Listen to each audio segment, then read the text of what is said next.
Hello, hello. This video is going to be my take on a Universus deck building guide. We've got a few of these coming out this week. A couple different content creators have decided around the same time to put out some deck building materials, so I'll link to a couple others in the description, but this is going to be my take on it. The slideshow style, so I'll link to the slideshow in the description, and I wanted to go a little bit beyond the basics in this one, kind of get into a few finer or deeper tips about card counts and things like that, and also just kind of what I think makes a deck good, what makes a deck, a reasonable choice to bring to a competitive event or something like that. And obviously very subjective. 10 different players will, 10 different really good players will give you 10 different ideas, and I would probably come up with some different description if you asked me again in 2 months or 6 months or something like that. But for the sake of this video, put some stuff down and we'll go through it as sort of the second part of this. But first things first, we will touch on the basics, and the first standout when you're looking at UVS decks is the deck size. That UVS decks, even top-end competitive ones, do not necessarily care about the 60 card minimum. You'll see decks that run 63, 67, 75, almost whatever cards it would seem. And the reason for this is because we draw so many cards in this game that going from 60 cards to 64 cards doesn't necessarily trim your odds of seeing your 4Xs by that much relative to a game where you just draw 1 card a turn or 2 cards a turn or something like that. And so we can use that to fine-tune ratios. We talk about percentages a lot when talking about deck building in this game, so you'll hear things like 33% attacks or 25% spams or things like that. Or also just to sort of broaden the scope of the different tools our deck has access to. If you add 2x tech pieces to your deck to go from 60 to 64, then, you've dropped your odds of drawing your 4Xs by a couple percent or whatever. But on the flip side, you now have, you'll see these cards reasonably often that can help you, turn certain matchups around. So that's why you'll see decks running more than 60 cards, and it's definitely, there's a bit of preference there. There's some players who will still only ever run the flat 60. Some players don't care if they play 80.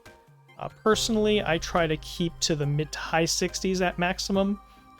Sort of mathematically, once you get to like 68, 69, you're turning your 4Xs into effectively 3.5Xs. And once I cross that line, I feel like I should probably start trimming some cards so that my 4Xs are closer to true 4Xs. That's definitely a vibe, and not really, a fully proven out philosophy or anything like that, but that's just what I do. So for the sake of this slide, we're just going to assume flat 60, so I can just throw numbers out there without percentages can be kind of confusing. So we are just going to go with that, but just know that if you see decks running more than 60 cards, they're not wrong. If you want to, fit an extra card in your deck and you're not sure what to cut, just, add that 2x foundation and maybe add 1x attack to keep the ratios about the same and just try it out. Don't be afraid to do that. Going by card type, first I will talk about attacks. That's usually where I start putting my decks together in concept, but different people take different approaches. Normally, a 60 card deck, you'd be looking at around 18 to 21 attacks, around a third. You might err on the higher side there if your deck really needs long strings. If you're one of those characters that needs to play, that your game plan is to play 4, 5, 6 attacks or something like that, then you might go a little higher on the attack count to make it more likely that you're going to draw a huge handful of attacks.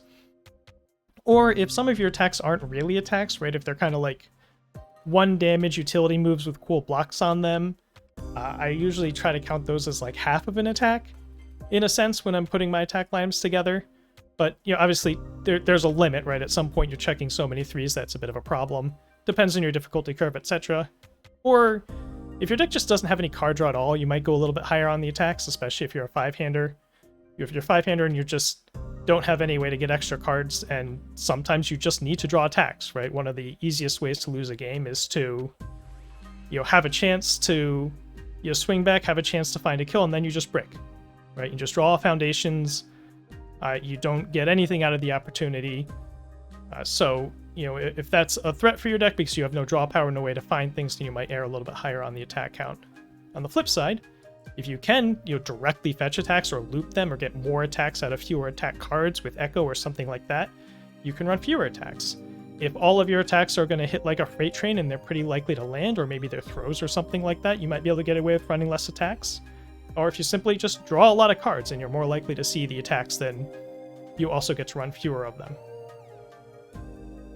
As for your attack mix, first starting with difficulty, UVS isn't a game where there's a concept of like a mana curve or anything like that. You don't need to have, a neat curve of 3, 4, 5, 6 difficulty attacks. That's not really necessary or useful or terribly pertinent. So instead, at least right now, we tend to think, with some exceptions, there's obviously this new Attack on Titan 7 difficulty 4 check attacks that are kind of another conversation, but the default is to sort of count your 5 difficulty attacks versus your 4 difficulties. And, so if you mix in some 6s or some 3s for different reasons, that's fine too, but mostly just try to make sure your 5 difficulty attacks are worth it. If you're running a 5 difficulty attack just because it has slightly more stats than a 4 diff and is otherwise kind of the same, right? If you're running a 5 difficulty 4 high 6 stun 1 when you could be running a 4 difficulty 3 high 5 stun 1, and both of those cards are blank otherwise, you should probably just run the 4 difficulty. Little stat gains aren't really worth your 5 difficulty slots. There's better things you can be doing, or if you can get away with not running any 5 difficulties at all, that is also beneficial, right? It makes your poke turns or even your longer attack strings have less risk. But you certainly can. There's plenty of good 5 difficulties out there that are worth running for various reasons, and some examples of why you might do that. First of all, just generally, if they're really, really good at starting a string or setting you up, if they have, a bigger stun on them, or they have something that can take out an opponent's key piece. There's 5 difficulty attacks that take out assets, right? Those can be pretty good if you're facing some pretty strong assets defensively.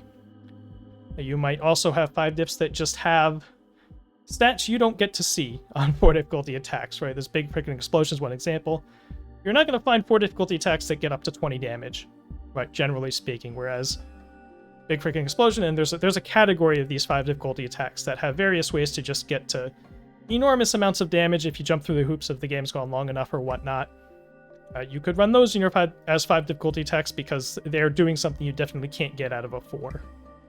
Sometimes the 5 difficulty attack is sort of a fake 5 difficulty, right? It has a reduction in its difficulty baked in, or it refunds you like it readies foundations or builds stuff. Another idea is to run a 5 difficulty attack that you sort of go in knowing isn't going to be part of a string. You know when you play this move, maybe it's the only throw in your deck or something like that, and if you play it, it's probably just going to be your only attack, and you have a way to get rid of it if you don't want it.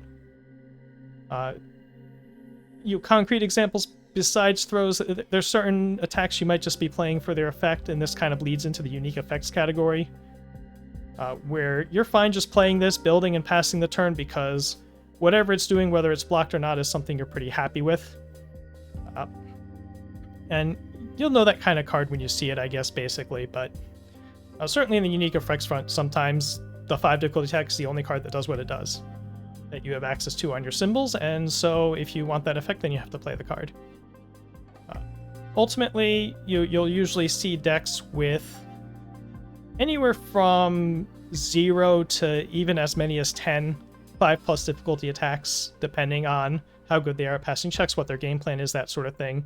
But it's really all over the map. There's no set in stone number for like what number of which attack difficulty you should have. But again, just overall, look at the 5 difficulty attacks you're running, double check, make sure you know that they're worth it. You're running them for good reasons and not just for something where 4 difficulty can do the same thing almost as well. The other thing to think about is your attack zones.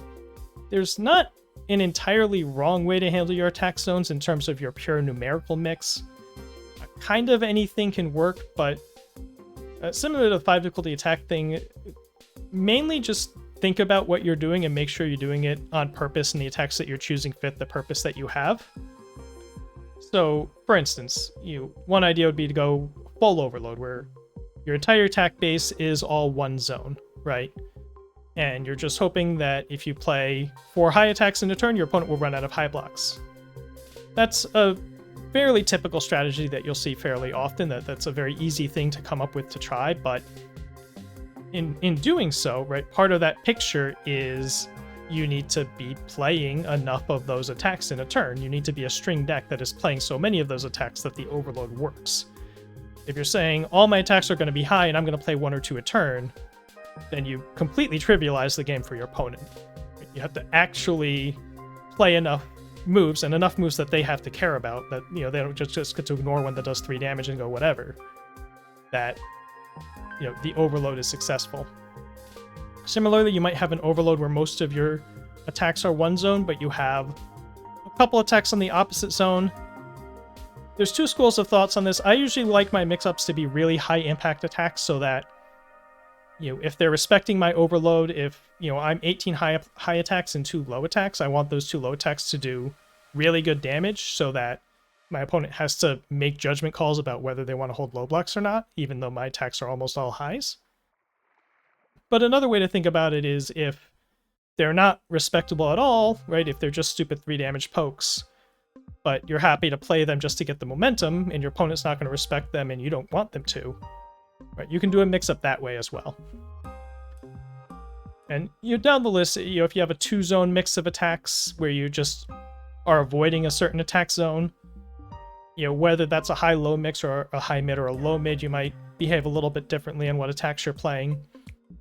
That one can probably run any sort of mix of attacks. I don't know if there's a straight requirement for a 2-zone mix that I can think of. There's also the overload with 2 mix-ups. You're playing 15 highs and 3 mids and 3 lows or something like that. Same thing as the single mix-up, really. You want people to respect at least one or both of those other zones. Or, you know, you're just playing all zones kind of interchangeably, and they just are what they are, and that's not a bad thing, right? Your opponent has to deal with that unpredictability just as much as you do. But again, at the end of the day, what matters is, you know, think about what your attack setup is, what your approach is.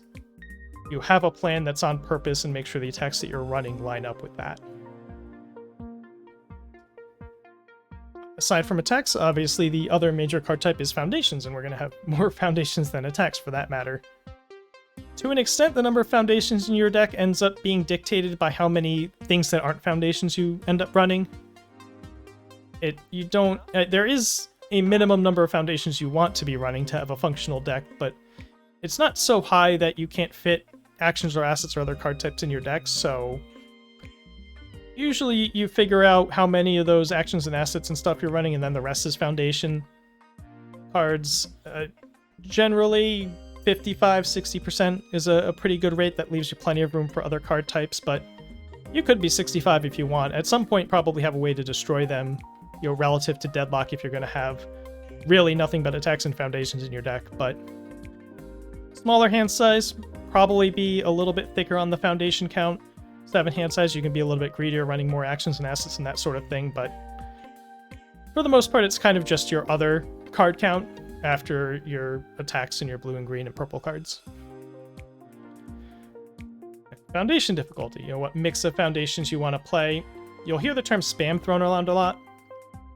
The word spam is generally used to refer to foundations that have 0 or 1 difficulty, because you can kind of just spam them out, right? If you're playing a bunch of foundations for the turn, you go 2-2, 1-0-0, those 1s and 0s are going to pass pretty easily. You don't need to worry about them too much. Having spam helps you get a 3 to 4 build guaranteed on turn 1. They're easier cards to build after playing attacks. But on the flip side, they generally have weaker abilities unless the design team makes a mistake. So you want spam because they help you, they help you build out faster and all those qualities, but if you're just playing nothing but spam, your access to abilities out of your stage is going to be worse than your opponent's in a lot of cases, and that can be detrimental. I like to go with 15 to 20 spam in a 60-card deck, around a quarter to a third of the deck, depending on your deck size. Obviously, every spam you're running is really good and exciting for its abilities, and you really want them, then you might go a little bit higher than that, but generally, I'm looking to run as few spam as I feel comfortable getting away with. If you are running 2 checks, though, as an aside, you will want more spams and specifically more 0 difficulties. If you don't have 2 checks, you probably still want some just to give you the chance of that guaranteed 4 build. But if you're a small hand size, you'd have to draw 4 foundations in the first place. You could always just check a 5 on your 4th foundation. You're not getting that much out of zeros. But, in some cases, if your character has a defensive ability and you want to keep them up, you might run some more zeros just to make sure if you're going second, you can go 2-2-1-0 and not have to worry about you checking a 4 on a 5 diff or checking a 3 on a 2-2-1-1. But they're pretty popular because there were some really strong zeros in the first MHA set and people got used to running lots of zeros. I personally think it's a little overrated, but there are cards like Botan's Coaching which are just good enough just to run them. You'd probably run that card as a 1 difficulty, so, why not put it in as a 0? A lot of symbols have a card like that make it easy to run at least a few zeros in their deck, but if you can't find one, don't be too scared not to run any, but usually it's nice to have at least a few. On the flip side, when talking about 3 difficulty foundations, your bread and butter good ability foundations are going to be 2 diffs. Certainly 3 diffs will have even stronger abilities in theory, but because they're more difficult to build, both in terms of if you draw multiple on turn 1 or if you want to attack a couple times and then build, usually you don't want to draw 2 at the same time, unless sometimes they block really well and that's fine. But typically you'll see decks run maybe 3 to 6 of these, a little bit fewer if they're worried about 2 checks. If you can cheat them in, you can make them cheaper. If you're just not planning on attacking that much early on, you can run more. But don't be afraid to run these. Definitely check out, what your options are. And if you're just working on deck and testing it, even run a little high just to see which ones you really value over the course of playing the game and then cut some, that kind of thing. But usually, as a rule of thumb, maybe like 10% of your deck or less for 3 diffs. Then just touch on other card types. Actions and assets and backups are kind of the same idea. Just some pros and cons. Actions obviously are good because they allow you to have either surprise tricks or tricks that your opponent, knows you might have but decides they're going to gamble on you not having it, right? They let you pull out, defensive tricks, especially if your opponent might catch your opponent overextending on an attack string, that sort of thing. On the downside, depending on exactly what the action is doing, they can sort of sit in your hand and clog your hand and make you draw less cards overall, especially if you get tempted to grip them for turn after turn after turn, looking for that right moment to use them and it never really comes. You can kind of drain your hand away over the course of the game. So sort of for that reason, as a general overall rule, actions are a little more comfortable for 7 hand size or if you have discard filter abilities, but it really depends on exactly what the action is doing, what its cost is, when you can play it, how conditional it is, how good is it block, etc., etc. Assets and backups a little more straightforward. They just give you strong stage abilities, but they don't commit to pass checks. Assets are a little bit harder for your opponent to deal with than foundations. Backups are sort of easier because they can just attack them. But the nice thing about them is that they're not expressly going to get stuck in your hand. You can always just play them as a form the same way as if it was a foundation, but that can nip into your early build if your turn 1 build, instead of being, a 2-2-1-0-4 foundations, is a 2 foundation, a 2 asset, and then 2 more foundations. That's obviously 1 more foundation that you've built. Hopefully the asset is good enough to make that worth it. The last thing about assets and backups, there's less and less of this as time goes on, but still overall they tended to be unique. So that's why you won't see too many more than 2 copies of these cards in decks a lot of the time, unless it's either not unique or they really, really, really want that card. So, no specific rules on these. They kind of fill in, usually up to 6 to 8 slots. They can be 0, it can be 2, 3, 4. It just depends on which actions and assets you really want for your deck. A couple other things that aren't card type based. First of all, block zones, right? What should your block zones look like? Overall, naturally, the best mix is going to be meta dependent. Whether that be your local meta or the overall meta, sometimes a given metagame is very clearly there are decks that are slamming tons of low attacks at you, or decks that are slamming tons of high attacks at you, or what have you, or maybe one zone's not very popular. Right now, as of this moment, I don't know how much that is a thing. I think every zone has some sort of overload representation as well as, various mix-ups, but in some metas, just one zone doesn't matter that much. So, think about it, and it could just be your locals, right? You know what your locals are playing and you decide to bias your deck for them. That's perfectly fine. if you're just playing your deck at locals. Aside from the zone count itself, don't just look at the count of, okay, I have 16 high blocks in my deck. Look at their modifiers. So if you have 16 high blocks in your deck and 12 of them are 3 or 4, then unless you're doing a lot of speed reduction, maybe you theoretically can block high, but as a practical matter, you can't block high as well as your count might indicate. So pay attention to the block modifiers. Sometimes something I'll do is I'll count, okay, I have this many blocks of each zone, but how many 2 or less blocks do I have in each zone, for instance? And try to make sure I'm happy with that. You can also check per card type, which is also a similar idea as to checking versus specifically what cards you're likely to hold in your hand. Card type's a part of that. How good the card is part of that. If all of your low blocks are on all of your best cards that you're going to play every single time you draw them, ideally, then you don't have very many low blocks left to actually block with. Or, high block or any zone we might be talking about. So try to think about that a little bit. This usually is a little hard to tell during the first deck build, but as you're playing games, you realize, man, I'm not very good at blocking such and such because, every time I draw my cool high blocks, I play them. And now I can't block high attacks anymore. And if I want to hold them to block my high attacks, then my deck is worse because I'm not playing my good ones. So think about that, especially, on version 2, version 3, version 4 of a deck. Maybe not so much on your first build where you're just, getting your feet wet with it. And at the end of the day, remember, you can always partial block. You don't need your block zones to be super perfect. There's been successful decks that have completely ignored a block zone more or less and just said, I'll just partial those, especially if it's a 6-hand size or a 5-hand size. That, okay, well, I'll take 5 from this one instead of 9, and that's okay, right? Especially if your partial blocks are like good mid-breaker blocks, that sort of thing. That can be perfectly fine. You don't have to stress over completely perfecting your block zones, making sure you have good cards, good attacks, all the other things that matter in a deck is also very important. Don't sacrifice too much trying to chase perfect block zones. The other sort of overall topic is how many copies of cards do you run?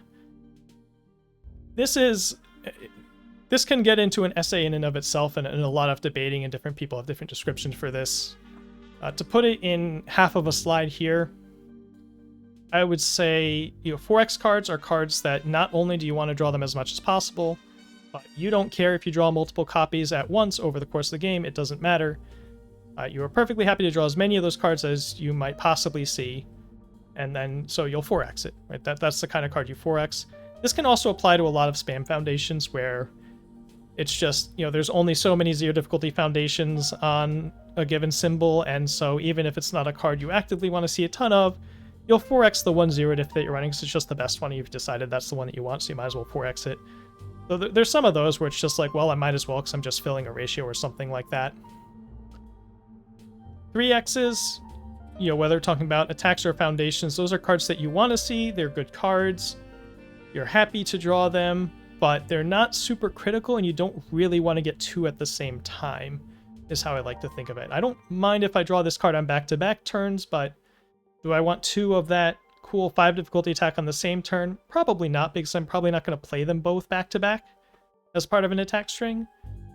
Or, 2 of a 2 or 3 difficulty foundation that you don't really need more than 1 copy of in your stage, that kind of thing. So that's sort of where 3Xs live. 2X, you start getting into lots of possible reasons. One way I like to think of it is it's a card I don't want to see twice in a game. Whether maybe it's a unique foundation or a nice asset or something like that. Or, it's a utility attack. Maybe it's the attack that isn't very good, but it takes out an asset, and I don't really, maybe I'll need to destroy 2 assets in the game, but probably not. And so you might play a tech attack like that. Not a tech trade attack, but a special meta tech attack as a 2X because you don't really care to draw multiple copies of it in a game. Sometimes it could be for a mix-up or to, shore up a count on a different zone or something like that, which can also bleed into the 1Xs. Sometimes you're just running those to fix a ratio, to say, well, I have 4x of this card, and I'd really like to have 5x, and there's this card over here that's kind of like it, and like almost as good, and I'll run 1x of that, so I have sort of my quote-unquote 5th copy. These can also just be surprise tricks. They can be, special actions in your hand that you don't want your opponent to know about until you play it, and if you check it and they think you have another one, that's cool. You never will, but if they play around it, that's an edge. There are also plenty of decks that have some tutoring capabilities, some ways to grab a card out of their discard pile or even their deck in some cases. And you might run a bunch of 1x's so that you have more options to go and grab as your discard pile fills up. And sometimes it's just scattering your capabilities because you don't care too much about something, and you might as well, why have 3x of an attack that's kind of mediocre when you could run 3 different kind of mediocre attacks and give your opponent some different looks and things to think about, right? Same thing that sometimes, I don't know which narrow negation to difficulty foundation to run, so I'll just run 1 each of these 3 different ones and maybe put some more copies in my sideboard, that sort of thing. So sometimes 1x's you end up being like that too. So that's it for sort of ratios and math stuff that I wanted to cover here. For the next part, I kind of want to talk about, define in some way what makes a deck good. And that is to say, you're thinking about a deck that you want to bring to a serious competitive event, talking 8 rounds of Swiss, talking about making it through maybe a top 16 cut type of situation. What are the things that I would be looking for in a deck that I'd consider bringing? So I have 2 sort of categories here. The first of the things I think are kind of the most important, that I'd want to feel at least okay about all of these things. And then there's a bunch of things that are very useful. Deck probably wants to be good at some of this stuff, but isn't necessarily critical. So for the most important things, I have 3 buckets. First of all, early defense. You are going to have games, you're going to have matchups, you're going to face decks that just want to kill you.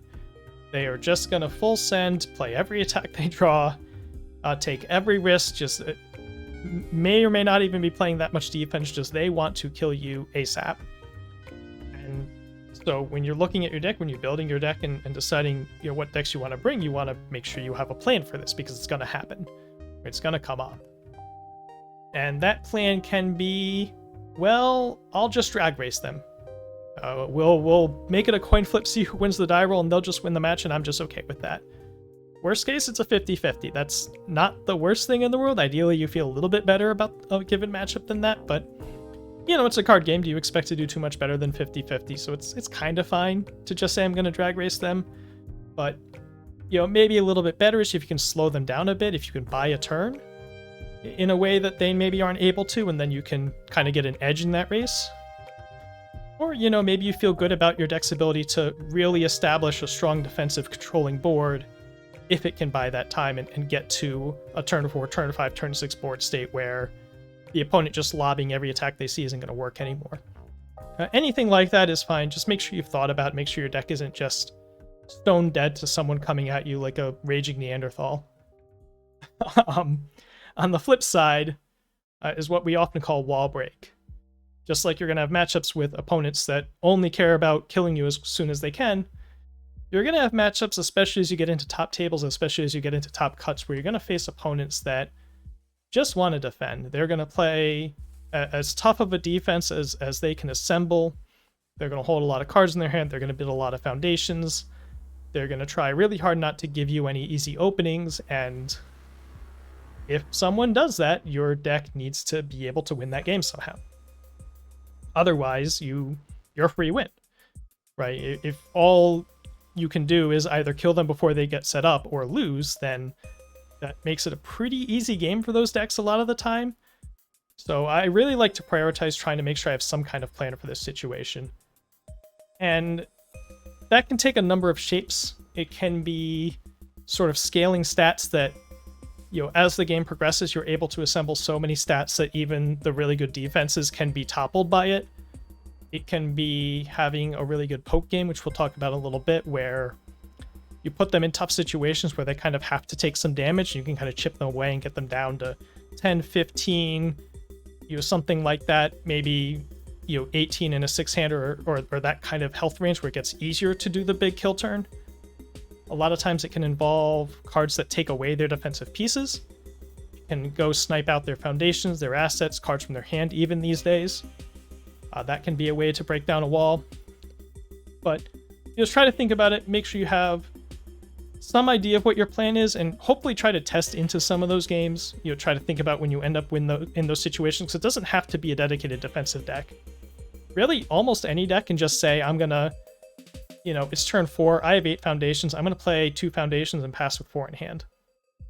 Now what, I have 10 ready foundations, some of them have defensive abilities, and 4 blacks in my hand. Can you do anything? If not, I'm just gonna play 1 card and pass until I decide I can kill you, because you can't kill me, you can't kill me. So even when it's not facing a quote-unquote control deck, you still need to be able to win those kinds of games. And the last bucket, I call it flexibility / consistency. These are sort of two sides of the same coin. One becomes more important as you get worse at the other and vice versa. But kind of the big picture is, how well does your deck handle draw RNG, right? If your deck is not getting very good draws, is it still able to operate in such a way that can lead to winning a game? If you never see your best cards, if you see weird balances of attacks and foundations, what if you just check bad? Or if you're just getting bad RNG, is your deck capable enough? Can it play the game in enough different ways? Can it make do with different mixes of cards that it might see to keep you in those games and possibly even win them without ever drawing your best cards, ideally, if you have to? Now, that sort of flexibility gets less important if you have consistency tools, which I would say is anything that lets you go tutor for cards, anything that, more card draw, more card filtering, classic card game spike stuff, go find the cards that you want. If your deck's really, really good at that, then the need to be flexibility in terms of dealing with bad draws goes down, because you're going to go make your draws better anyway. But between those two things, and ideally you have a little bit of both, you should be able to handle the randomness that comes with a card game reasonably well. A lot of decks that struggle with this will be just 5-handers with no real access to extra cards. Can sometimes get stuck with this a lot, right? They'll look really good when they draw the good ones and really bad when they don't. That's kind of a classic situation. But that is something to think about, that you want to have some idea that your deck is pretty good at this. As for things that I would say are valuable but not critical, the first is the potential to win games via blowout. And the classic definition of a blowout is just drawing really hot and nuking your opponent from orbit on turn 2 or 3. Just surface of the sun, draw well, check well, mathematically beat them in a way that they just don't draw the ones they need to stop you. That's kind of the classic thing that everyone thinks about when they think about a blowout win. And look, if your deck can do that, that's good. If you can get, easy turn 2 kills, sometimes turn 3 kills in 10-20% of your games, then getting all the way through a tournament, winning 6 or 7 out of 8 matches of Swiss, and going 4-0 in a tough top cut gets just that little bit easier that can really make the difference. And the nice thing about offensive blowouts is, to an extent, there's some matchup dependence, but by and large they kind of work against anybody. It doesn't necessarily matter how good your opponent is if your sun run hand just kills anybody. Right, so as a spike, that's a very valuable thing to be able to do, even if it's not very fun for anybody at the table.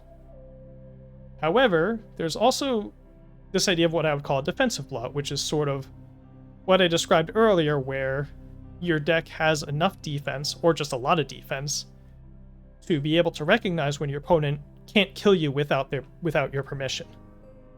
And if you can flex it in those games and say, like, okay, well, I'm not going to give you permission to kill me, and then they can't kill you, and you're just going to eventually win, then that's what I would describe as a defensive blowout. And you can get those via RNG too, right? If your deck has pretty good defense and your opponent just draws bad on turn 2, turn 3, and then you're set up and they can't kill you, right? That's kind of a luck-based blowout that you might get. And the nice thing about defensive blowouts is you can get a lot more of them. Right?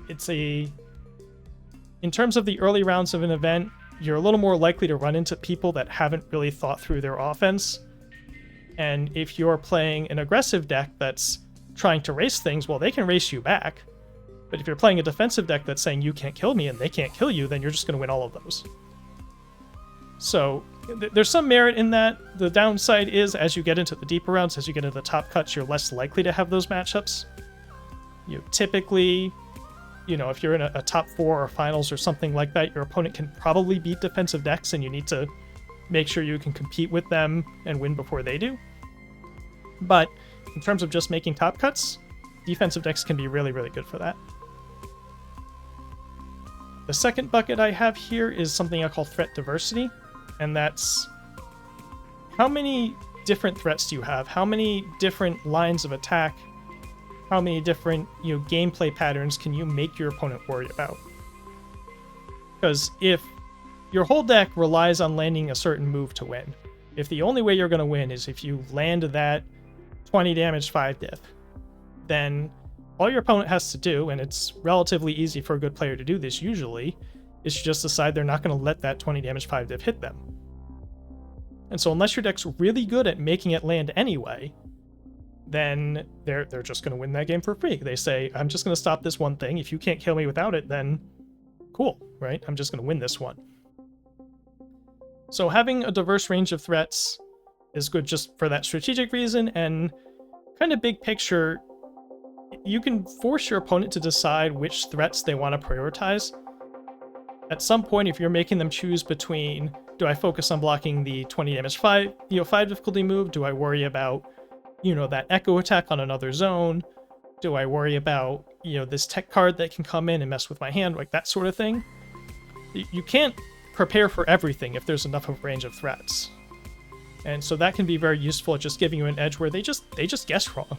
And it's not even anything that you did explicitly to trick them or anything, it's just you're presenting so many different things for them to worry about that they have to pick one at some point.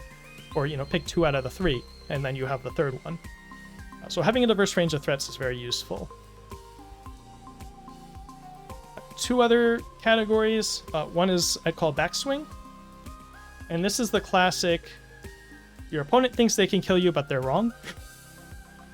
Or they take a risk and it doesn't work out for them, and so they full sent an attack string and didn't kill you.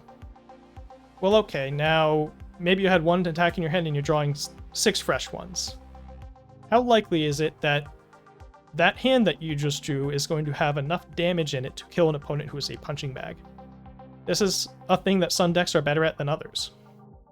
And if your deck's good at it, then you're probably going to get, a free win or 2 or more over the course of an event, especially if your deck can kind of bait people into a backswing with a good action card play or something like that. And that can be a very good way to pick up some wins over the course of a tournament. On the flip side, if your deck isn't very good at, doing 40 to a punching bag when it needs to, then, you're going to give up those potential free wins, but that doesn't mean your deck's invalid or not viable. It just means that you're going to have to win every game a little bit more the hard way, right? But certainly a valuable property to have. And the last thing I'll talk about here is the poke game. And this is sort of how good is your deck at attacking once or twice a turn and still having a better game state on the other side of that. If all of your attacks and just the nature of your deck is, if I send one attack on a turn, it's just going to be, a 4-speed 6, and if they block it, well, it got blocked, and then maybe I committed a couple foundations to pass the check, and I just build and pass, and I didn't really get anything out of that attack, unless I got them to block with one of their good ones. That's not a very good poke game. You've built a deck that is really reliant on, possibly, if your opponent decides they're going to block all their pokes, you've put yourself in a situation where you need to deal their entire health total in one swing at some point or another. Whereas, if you can play pokes that are either difficult to block or they have to respect the potential follow-up, so they might take it, maybe even they just take it because it's a small move, or, at the very least, it's a kind of attack like this Electric Moth picture here, where you can play it and it doesn't really matter whether they block it or not, you're still going to get some good stuff out of it. Right, I'm going to fix my hand. You'll possibly even draw 3 cards if it's late game, and you'll come away with better foundations, and because I did that card filtering, maybe they have to respect my follow-up a little bit more because they don't know if I don't have a 5 diff because I might have just drawn one. And I might be willing to play it if they burn a block on this. So that kind of thing that sort of stuff can make your poke game better. And so, you know, freezing up a little bit here, but yeah, this is something to think about. If you can get little bits of chip damage and little edges and win each round of turns because your poke game is good, then that just means you're getting closer and closer to winning. And it's less easily spotted and defined as, you know, oh, I had a huge backswing, but it does add up and lead to winning more games. So for the final slide here, we should talk about sideboarding at all. There's lots of different reasons why you might sideboard some cards. It really runs the gamut. You'll see all sorts of stuff, but just by ways of examples, the most common thing you'll see is some kind of specialized card, something that, you know, particularly hates on giant speed or particularly hates on card draw effects or something like that. And there's 1 or 2 copies of it main and 1 or 2 more copies of it in the sideboard, so that when those narrow cards are relevant, they bring more in. Similarly, they could just be entirely new specialized cards. You know, I want access to this thing for this one matchup, but I only expect to see that matchup maybe a quarter of the time, so I don't want to run anything like that main deck, but I'll run 3 of the thing in the sideboard, because when I want it, I really want it. You might see some sideboard cards spent just on zone balance tuning. This is something I end up doing with a lot of my first drafts of decks and then moving away from, or trying to, you know, mix priorities over time where I get something that does some zone balance tuning and fills some other purpose. But if your deck's, you know, your main deck's a little bad at blocking this zone or that zone, you might have a couple cards in your sideboard that are just there to flesh that out when you are against an overload or something like that. And sometimes you can even get bonus value. You find a block that's, you know, breaker 2 block on a certain zone that you don't really want to main deck it because the card might be terrible otherwise, but if you know you're facing that zone of attack, you can bring in the nice breaker block or other special block for that zone. There's a card called Showdown you'll see have this happen fairly often. So you have sideboard cards for something like that. The one thing I like to do a lot that you don't necessarily see people talk about or think about very often is sometimes I'll just put generic cards in my sideboard that aren't particularly better in any given matchup than anything else, but if my deck has some of those specialized cards main decked with, you know, extra copies in the sideboard, sometimes you have a matchup where most of your specialized cards don't matter and you don't want to bring in that many out of your sideboard, but your deck can still be improved if you take those blank cards out of your deck, right? The cards that only hit on card draw against the deck that doesn't draw cards. You can take those out and bring them in for just random speed, hate, damage, pump, whatever stat stick foundation that you can put in your sideboard to bring in for your dead cards in the main deck. That is a way to improve your deck out of your sideboard, even if it's not targeting that matchup in any way. And lastly, certainly less often you might have cards in your sideboard related to a character swap. You have a different character you can side into for a certain matchup and maybe some attacks that they want to play more than some other attacks in your deck. You could also, you have like a 3x attack that you swap in to change off of some attack slot in your main deck. I can't think of an obvious example of this, but that's the kind of thing you might see sometimes, or someone just wants to be able to spike up to 40% attacks in a certain matchup, or, you know, we're low on time and I'm going to have to win quickly and just slam in 3 more attacks for literally anything just to be more likely to draw that hot hand. So you can see some sideboard slots used on that sort of thing. Usually those kinds of concerns get bullied out by other wants, but it is a thing you can do. And whatever you do with your sideboard, you can work it out over the course of testing and that sort of thing, but before you go to the event, before you finalize your deck, do a gut check and think about some of the matchups you expect to face, some of the matchups you're worried about, and make sure you can pick cards in your sideboard that you're bringing in and pick an equal number of cards in your main deck that you're taking out, and that you feel good about that and it makes sense, because you can dedicate all 10 cards of your sideboard to one matchup, but if there's only 4 cards you'll take out of your deck, if the rest of your deck is still stuff you really want in that matchup and you're only willing to cut 4 cards for it, then 6 of those 10 cards you put in your sideboard for the matchup aren't doing you any good because you're only going to bring in 4 of them. So just do that gut check to make sure all of that's going to work out before you finalize the deck for an event, and that's a good way to get your sideboard all sorted out. And that said, sideboarding, as expected, kind of the last thing to cover here. So that's going to be the end of this presentation. Hopefully this was helpful. It's a big, long, unknown length ramble. I'll find out when I save the video, but let me know in comments what you think. If you have further advice or things to add, just go ahead and pile it on there. More advice is always good. And once again, check out the other links I'll put in the description. You'll share this around for maybe not brand new players, but like intermediate players that are trying to wrap their mind around actually building a deck beyond just making something that's functional.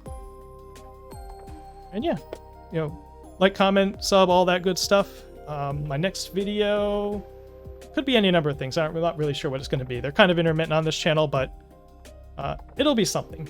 So please look forward to that. Take care. Have a good night.